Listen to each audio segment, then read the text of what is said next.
Olá, seja muito bem-vindo e muito bem-vinda a mais um episódio do Potencialize e Convida. Eu sou a jornalista Juliana Rangel, você já me conhece, e eu estou aqui hoje para conversar com duas convidadas sobre um tema que se coloca como um desafio para o Brasil nos próximos anos e sobre o qual a gente tem debatido bastante aqui no nosso programa. A gente vai falar sobre eficiência energética.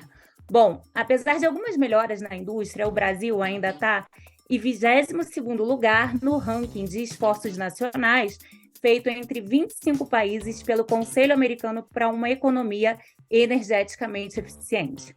Países europeus que já trabalham sobre esses conceitos há mais tempo, como é o caso da Alemanha, por exemplo, assumem as primeiras colocações. Só para se ter uma ideia, na Alemanha, a maioria das indústrias já passou por aquela etapa de ações de eficiência energética mais básicas, como substituição de iluminação, contenção de vazamentos de ar comprimido, substituição de bombas e motores, entre outras. Agora elas estão numa fase em que se discute a descarbonização industrial. A gente tem hoje aqui conosco duas especialistas para destrinchar esse tema. A nossa primeira convidada é Camila Oliveira, gerente de projetos do think tank alemão Agora Industry, que é um braço da Agora Energiewende, que trabalha com transformação industrial na Europa e no Brasil. Aqui no país, ela apoia o Instituto É Mais Transição Energética, que é parceiro do Ágora. A Camila também foi consultora da ONU Meio Ambiente no tema de descarbonização industrial, além de pesquisadora da COP UFRJ. Nossa segunda convidada é a Rosana Santos, diretora executiva do É Mais Transição Energética. Ela também é pesquisadora da FGV e fundadora da RSS Energia, empresa de consultoria e assessoria no setor elétrico. A Rosana tem mais de 30 anos de experiência no setor elétrico brasileiro e europeu e vai compartilhar aqui com a gente um pouco do seu conhecimento. Sejam muito bem-vindas. Obrigada, Camila. Obrigada, Rosana. Obrigada, Juliana. Muito obrigada, é um prazer, uma honra estar aqui, Juliana, nesse programa, principalmente com a Rosana aqui, especialista no tema do Brasil. Então, muito obrigada pelo convite. A honra é toda nossa, gente. Bom, Camila, eu vou começar então esse bate-papo com você. Eu queria saber se é possível a gente desvincular o consumo energético do crescimento industrial. É possível, sim, desvincular o crescimento industrial do consumo energético, e como você bem mencionou no início, né, da sua fala, a Alemanha é a prova viva disso. Então, quando a gente compara o crescimento industrial da Alemanha, desde a década de 90, desde a reintegração, com o crescimento econômico, a gente percebe que o PIB da indústria cresceu e o consumo de energia da indústria, assim como as emissões, permaneceram relativamente constantes. Então, realmente houve um desacoplamento. E quando a gente olha o consumo específico de energia, que é o consumo de energia por unidade de produto, para alguns setores como siderurgia, química e alumínio, a gente vê realmente uma queda desse consumo específico ao longo dos anos. E isso é consequência das medidas de eficiência energética que foram implementadas. E aí, por que esses setores começaram a investir em eficiência energética? Então, aí a gente tem dois pontos importantes. O primeiro é que esses setores, né, química, cirurgia, são setores aqui na Alemanha exportadores de produtos. Então, eles estão competindo com o mercado internacional. Então, devido aos altos preços de energia e eletricidade que são estabelecidos aqui na Alemanha, o investimento em eficiência energética significa redução no consumo e nos gastos de energia. E um outro ponto importante que eu gostaria de destacar é que as empresas decidem investir dinheiro no que traz o maior retorno. E nem sempre a eficiência energética traz o maior retorno. Então, é extremamente importante o papel da regulação. E a gente vê isso na Alemanha, na Europa. O governo alemão traz incentivos que vão além do mercado. Então, por exemplo, na Europa, a gente tem a Diretiva de Eficiência Energética, que está sendo até atualizado agora, desde o ano passado. Então, empresas de energia têm que encontrar soluções para os seus clientes para reduzir o consumo de energia, e aí eles ganham certificados e usam isso para atender suas obrigações legais. Então, eu diria que que sim, é possível você desacoplar crescimento econômico e consumo de energia, tanto por uma questão de custo, né? Mas a regulação tem um papel super importante, é o que a gente tem visto aqui na Alemanha. Perfeito. Bom, você já chegou a tocar aí no assunto da regulação, a gente vai falar sobre isso daqui a pouquinho, mas antes eu queria ouvir da Rosana como é que está a nossa realidade aqui no Brasil nesse quesito, Rosana.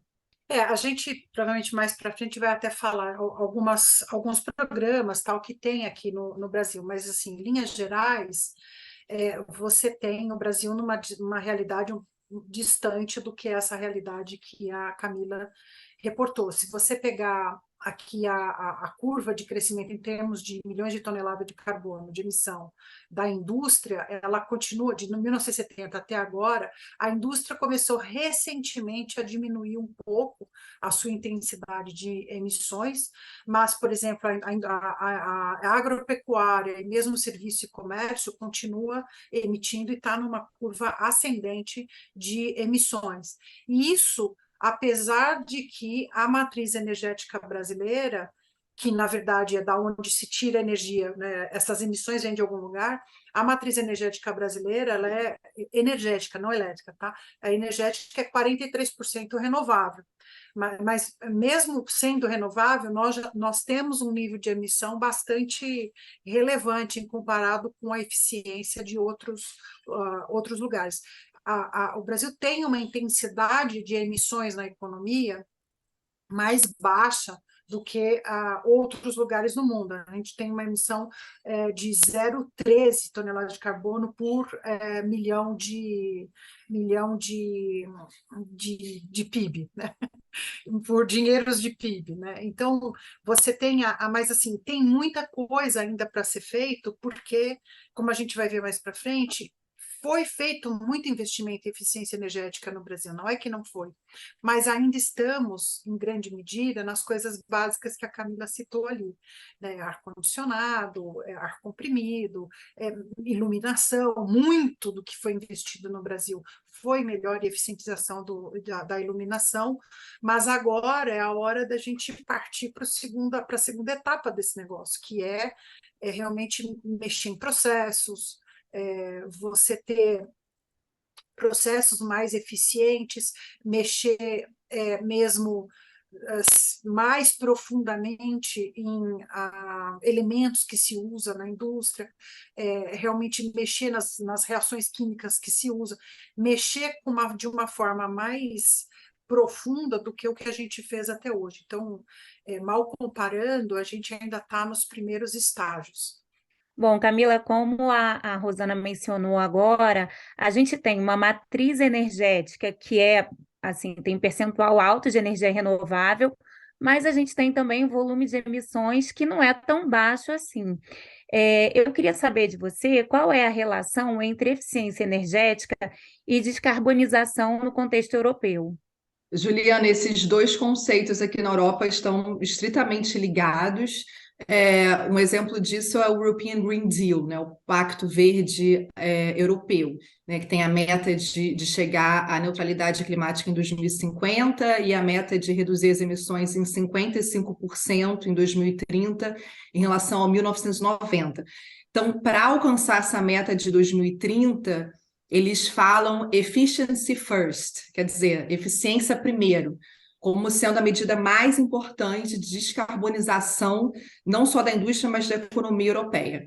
Então, a eficiência energética é um princípio que guia transversalmente todas as políticas energéticas aqui e também guia as decisões de investimento na Europa. Agora, um ponto muito importante também que tem que ser destacado é que, desde a guerra da Rússia contra a Ucrânia, a questão da redução do consumo de energia e eficiência energética se tornou muito mais séria e muito mais urgente do que antes, né? Então, saiu há pouco tempo uma proposta do Conselho Europeu que os Estados-membros da Europa têm que reduzir o consumo de gás natural, em 15% em relação ao mesmo mês do ano passado, né? Então, isso já começou agora em setembro. E, obrigatoriamente, também tem que reduzir o consumo de eletricidade em 5% em relação ao mesmo mês do ano passado. Então, além disso, eu comentei na minha resposta anterior que a Europa está reformando a diretiva de eficiência energética. Então, o objetivo é que os Estados-membros tenham uma meta de eficiência energética de 9% em 2030, em relação a 2020, e agora está em discussão com o novo plano Repower EU, que essa meta de 9% aumente para 13%. Então, todo esse plano desse conceito de economia de energia, descarbonização da União Europeia passa pelo princípio da eficiência energética, sim. Olha, interessante, Rosana. A Camila falou agora, né, de uma meta, inclusive, que existe para a indústria nos países europeus. Aqui no Brasil, a gente tem alguma coisa nesse sentido? Como é que você vê a implementação desses conceitos na indústria brasileira e quais seriam as perspectivas para os próximos anos? Olha, se fala de eficiência energética aqui no Brasil há muito tempo, não conectado com o conceito de descarbonização, embora que uma coisa acabe levando a outra por default, uma coisa leva a outra, né? Então, a gente tem, fazendo um breve histórico aqui no Brasil, você tem, por exemplo, em 1985 foi lançado o Procel, né, que todos nós conhecemos, o famoso selo Procel, que ele dá alguns padrões, ele envolve algumas indústrias, mas muito no sentido de eficiência energética para você otimizar o sistema energético do Brasil. Não tinha ainda uma ligação direta de descarbonização com a eficiência energética. Depois, em 2001, a gente sai com a Política Nacional de Conservação e Uso Racional de Energia. De novo, não tinha a palavra descarbonização no meio, mas essa política nacional, ela alavancou muita coisa, mas principalmente na parte das edificações, né? Alguma normativa para edificação eficiente. Tem até uma nota da EPE a respeito, tá? Aí, finalmente, em 2008, você vê uma coisa que já começa a ter uma cara mais moderna, que é o Programa de Eficiência Energética da ANEEL. Esse Programa de Eficiência Energética da ANEEL investiu bilhões de reais já em eficiência energética, mas muita coisa desse investimento, coisas mais básicas, como a gente disse na primeira resposta, iluminação pública, troca de iluminação em geral, ar-condicionado, ar comprimido, processos mais... É a primeira etapa da eficiência energética, né?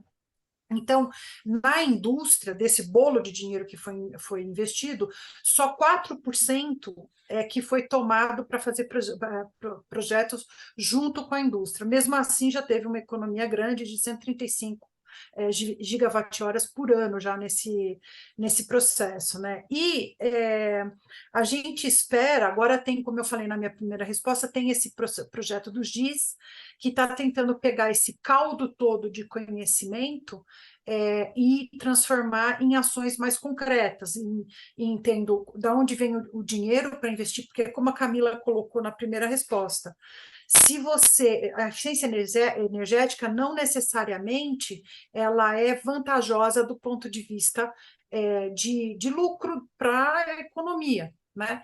Então, ela tem que ter alguma forma de regulamentação ou um financiamento mais facilitado. Então, esse projeto do GIS, ele está tentando fazer uma amálgama entre todas essas coisas, vendo a questão de financiamento, treinamento das indústrias, até para poder reconhecer em seus processos o que pode ser mudado, e também produzir tipo um guia, né, para ter uma subregulamentação, mas um guia orientativo do que se pode fazer.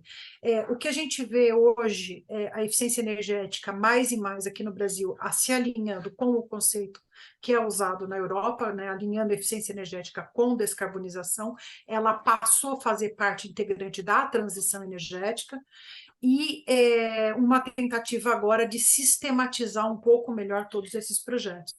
Mas a gente não tem uma coisa direcionada com metas específicas, como tem ainda na comunidade europeia.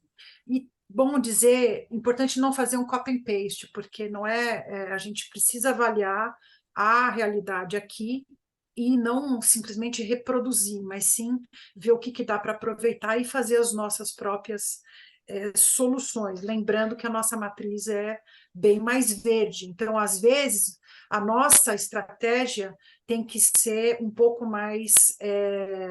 Tem que ser um pouco diferente. Eu vou, na hora que a gente falar um pouco mais para frente, mas eu vou contar para vocês do carvão, por exemplo, do carvão vegetal, na indústria siderúrgica, tá? Que é uma forma que nós temos e que não é para todo mundo. Nós temos terra para fazer isso, mas é isso, assim. Não sei, Camila, se você quer complementar alguma coisa, mas é assim que eu vejo a nossa realidade aqui.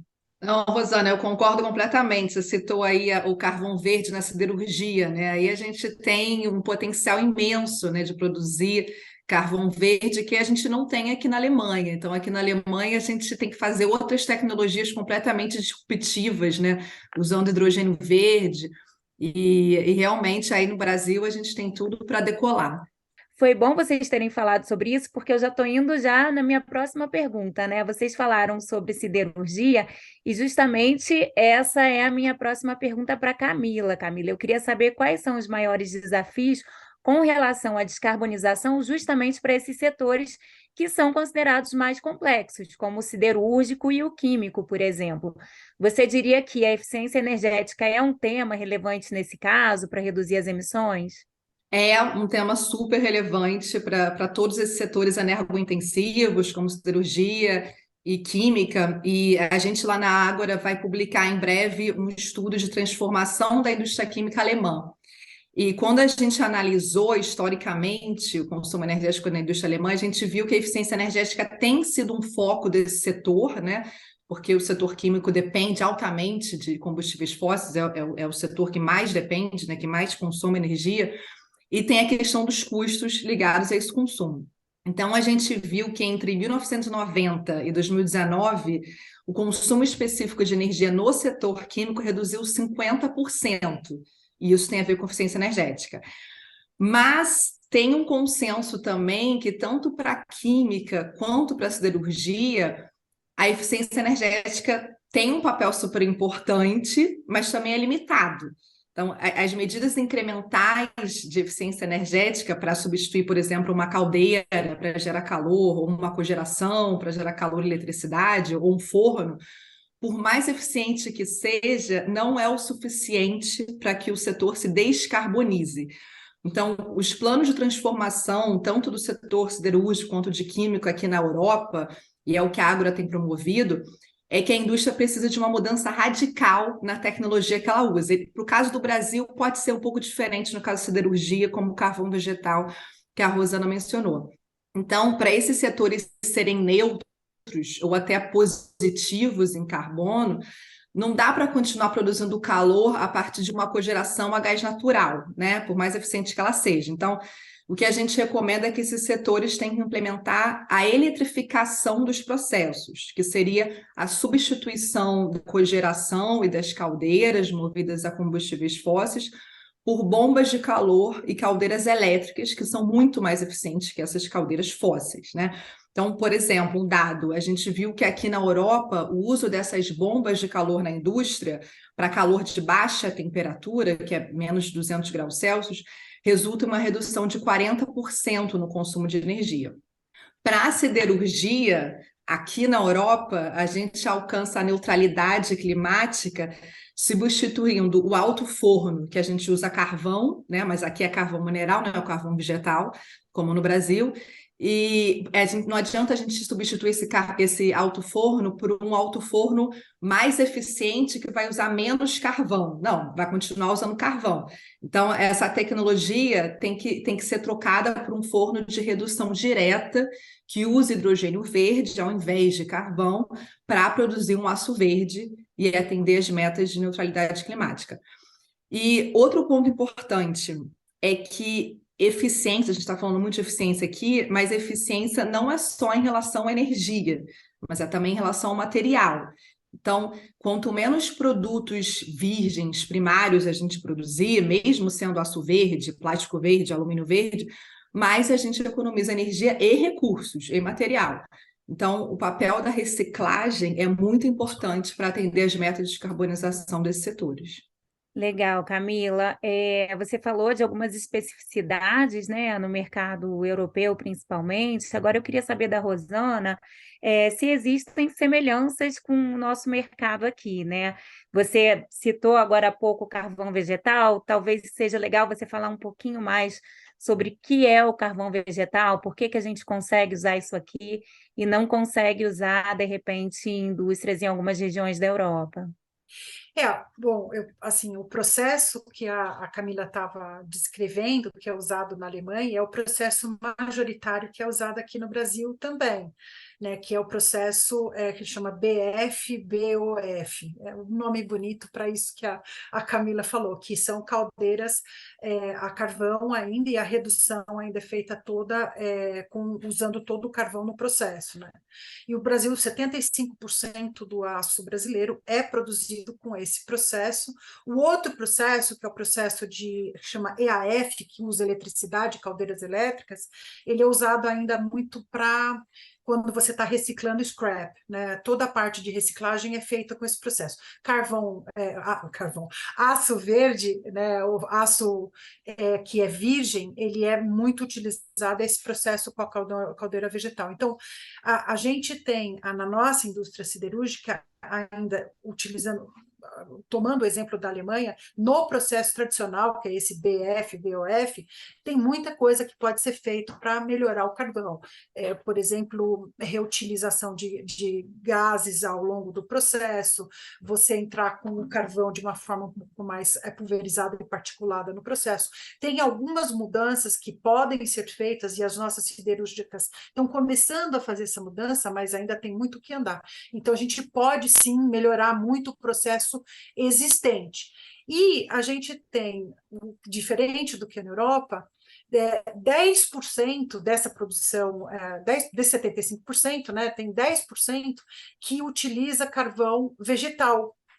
O que é o carvão vegetal? É o carvão vindo da queima da madeira, da árvore, né? Então, a gente tem uma possibilidade no Brasil de até aumentar esse percentual e então o carvão que está entrando no processo, ele não é um carvão que vem de um derivado de petróleo ou debaixo da terra. Ele é um carvão que está reciclando o carbono. Então, o nível de emissões é 10 vezes menor disso. Mas é lógico que isso daí não pode significar que nós estamos usando um carvão de desmatamento, né? Então, qualquer movimento que a gente faça, me parece que para o Brasil faz muito sentido isso, né? Qualquer movimento que a gente faça de começar a usar o carvão vegetal tem que vir acoplado com um projeto de reflorestamento, de construção de matas secundárias para poder usar para isso, né? Não pode sair desmatando a Amazônia e botando como carvão vegetal numa siderurgia, que isso não vai rolar. Então, essa que é a diferença. Agora, qual que é a grande diferença? A gente tem terra, né? A gente tem espaço, nós temos áreas enormes, um pouco desmatadas e sem ser devidamente usadas, que podem vir a ser um espaço para a gente usar essa tecnologia do carvão, desse carvão verde. Não dá, importante dizer, não dá para substituir 100% do carvão mineral pelo carvão vegetal, mas dá para você melhorar bem o nível de emissões dessa indústria se valendo disso, além das melhoras de eficiência no processo. É um pouco isso, não sei se deu para entender, mas é isso que é a nossa diferença da Europa. Nós temos terra, gente. Nós temos muita terra. A E gente terra que tem precisa como ser melhor fazer. usada. Exato, a gente tem como fazer projetos, inclusive específicos para isso, mas é o que você falou, tem que ter muito controle, fiscalização, planejamento, né? Ah, sim. Sem fiscalização e sem planejamento, a gente pode estar fadado a fazer uma grande besteira, né? A fiscalização e não é nem fiscalização punitiva, mas assim, a questão de você dar um guidance, dar como fazer, né? importantíssimo. E até uma coisa que eu queria acrescentar é que para o ano que vem, no a gente quer, isso a Camila também não está sabendo ainda, eu vou falar em primeira mão aqui, uma das coisas que nós queremos colocar no nosso planejamento estratégico é aprofundar o nosso estudo que a gente fez de siderurgia. Aprofundar em que sentido? Aprofundar no sentido de começar a criar quase que um guia de como fazer, estudar como fazer isso, incluindo o hidrogênio, porque no meio desse processo aí também tem o hidrogênio. Como a gente tem uma matriz que favorece produzir um hidrogênio mais próximo do verde, né, se você associar siderurgia, hidrogênio, carvão vegetal, você descarboniza bem a indústria e você começa a produzir uma commodity verde, que aí sim para o Brasil faz sentido a exportação de uma commodity verde, né, com valor agregado, e não exportar matéria-prima primária, como nada contra, mas exportar só o grão de soja para fazer o farelo lá em outro lugar. Aí a gente tem a chance de virar uma potência verde nesse sentido, de exportar commodities verdes. Rosana trazendo novidades fresquinhas aí para a gente, Camila. Exatamente. Não, concordo completamente com o que a Rosana está falando e gostaria também de adicionar que essa crise energética, né, que está acontecendo aqui na Alemanha tem feito a indústria repensar se ela continua aqui ou quais setores vão ter que relocar para outros países uma parte da cadeia de valor. Então, a indústria siderúrgica aqui na Alemanha tem repensado se vai valer a pena fazer aço verde aqui, porque vai precisar de muito hidrogênio verde e não tem espaço suficiente para produzir hidrogênio verde aqui, e é muito caro, né? Produzir hidrogênio verde no Brasil é mais barato.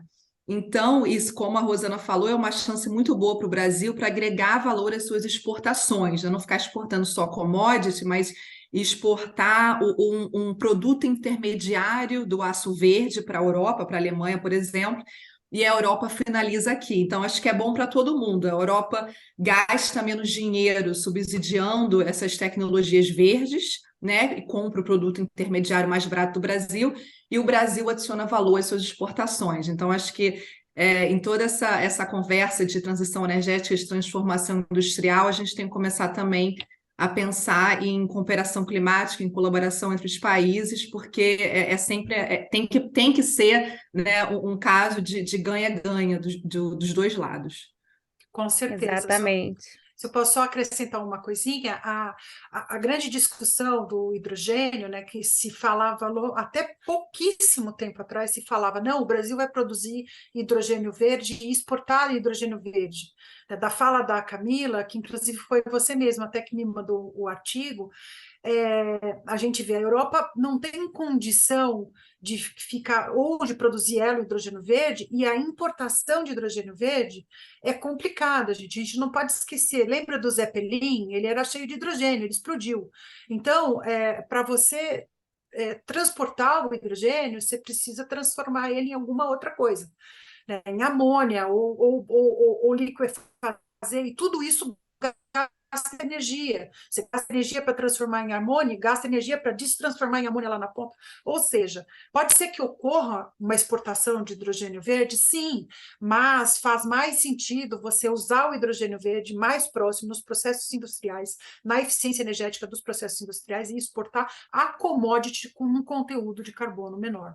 Perfeito, gente, porque tem uma meta aí, né, que é importante que seja global também, né, de redução de emissões, e acho que na busca dessa meta os países vão se complementando e encontrando, inclusive, possibilidades comerciais aí nesse caminho, né?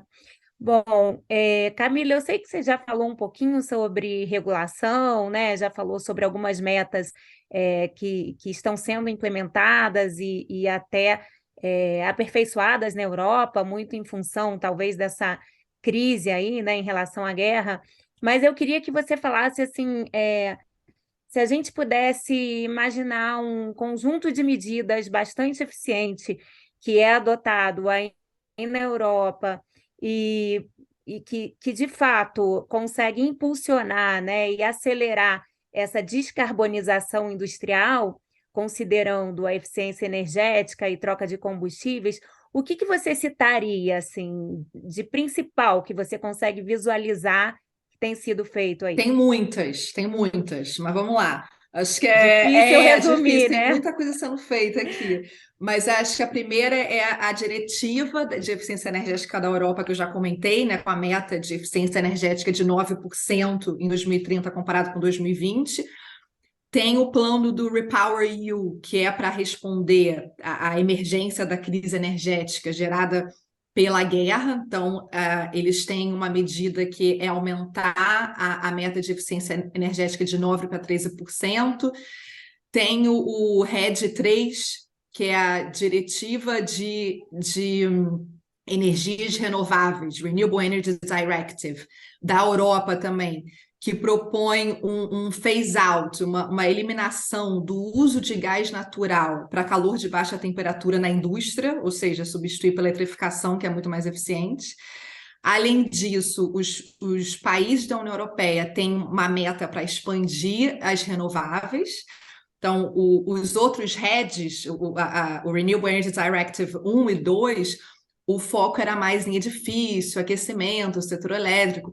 E esse novo RED, essa nova diretiva, né? É diretiva, inclui também a indústria, que é aumentar a eletrificação por meio de expansão de renováveis, e tem uma meta de 1,1% ao ano até 2030.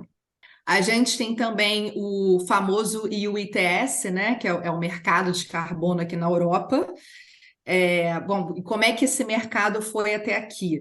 Se uma empresa tivesse entre os 10% menos emissores, você receberia um free allocation, que é uma licença gratuita para emitir. Então, se você investisse em eficiência energética ou usasse um combustível menos intenso em carbono, você tinha uma maior chance de receber esse free allocation.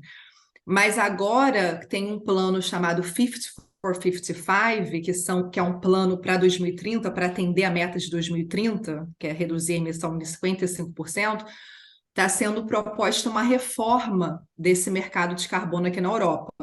Então, eles querem eliminar essas free allocations, não querem mais da licença gratuita.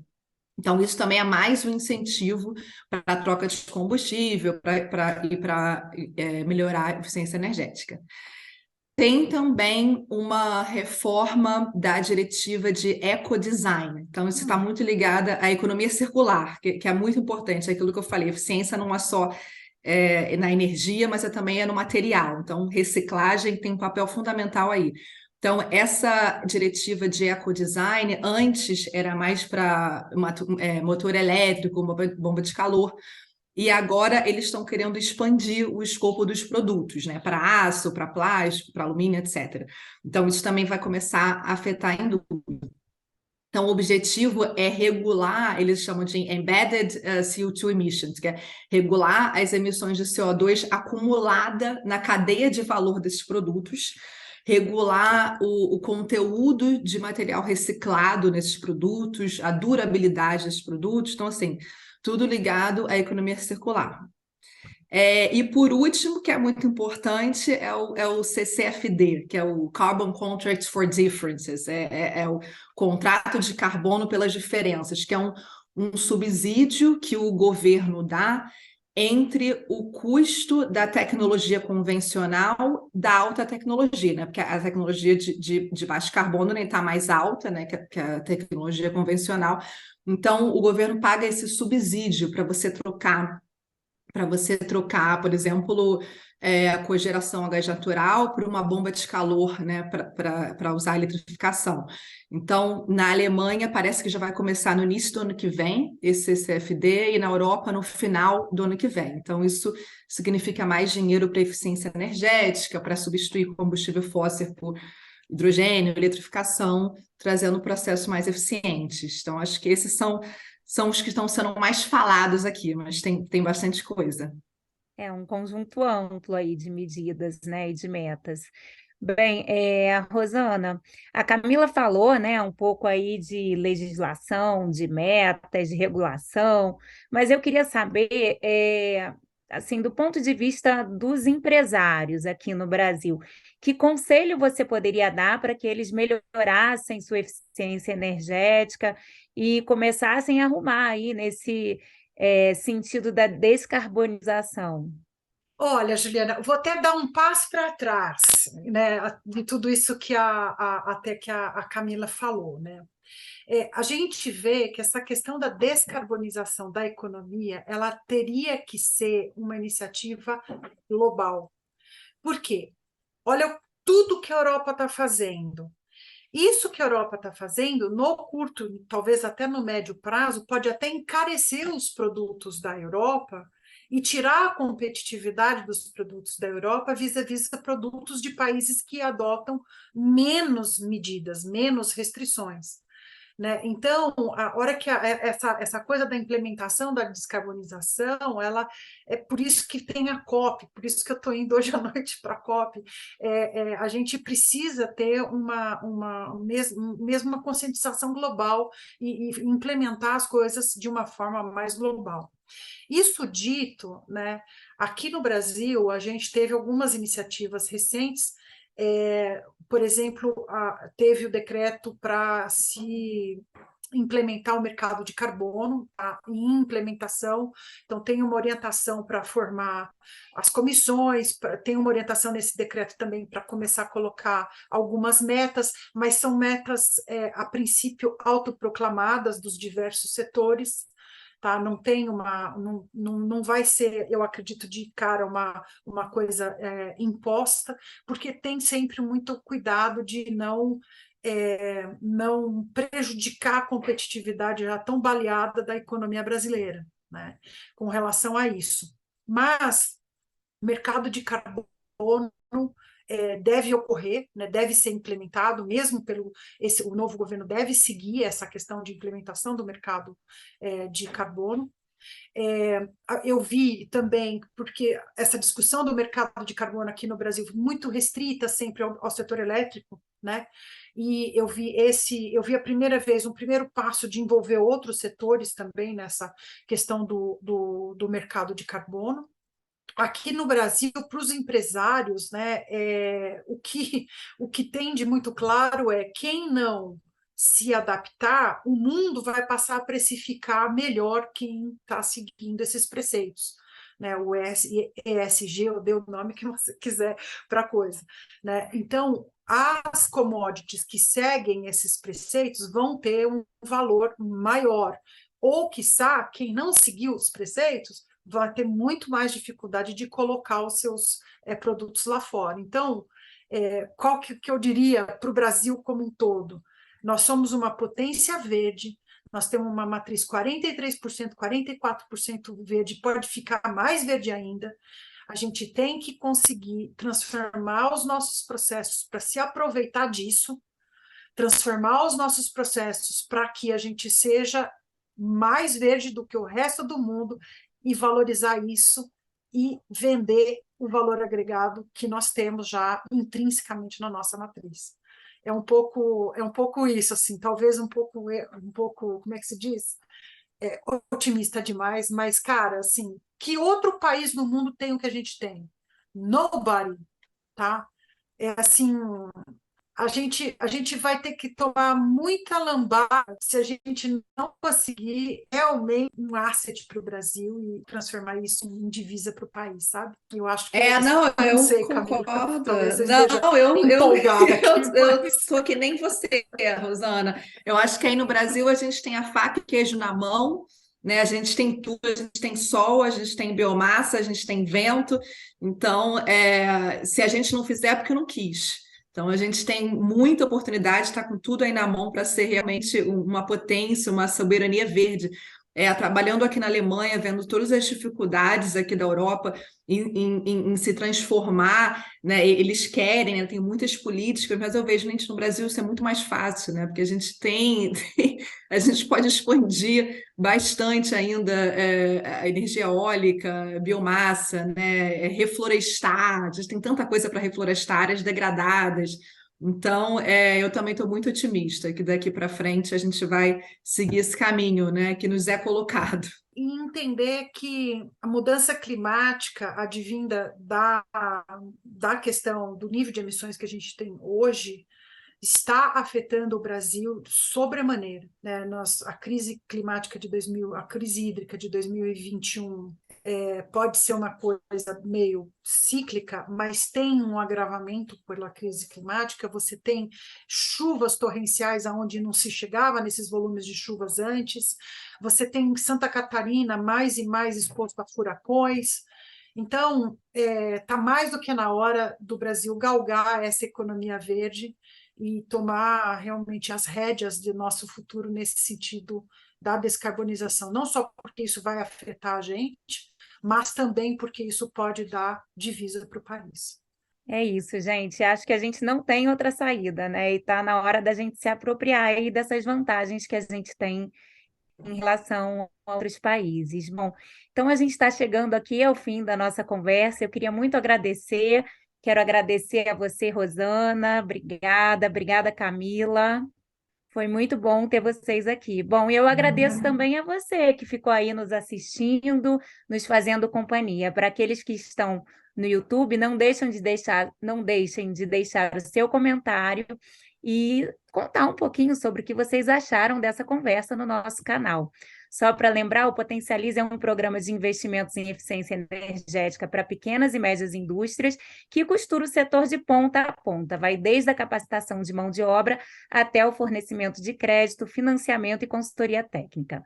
Ele é resultado da cooperação Brasil e Alemanha para o desenvolvimento sustentado, liderado pelo Ministério de Minas e Energia e coordenado pela Agência Alemã de Cooperação Internacional, GIZ. O Potencialize Convida é uma realização do programa Potencialize e tem produção executiva da Alter Conteúdo Relevante.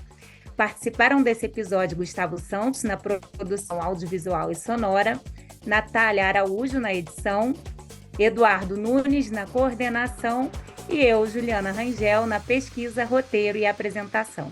A gente se vê no próximo programa. Obrigada!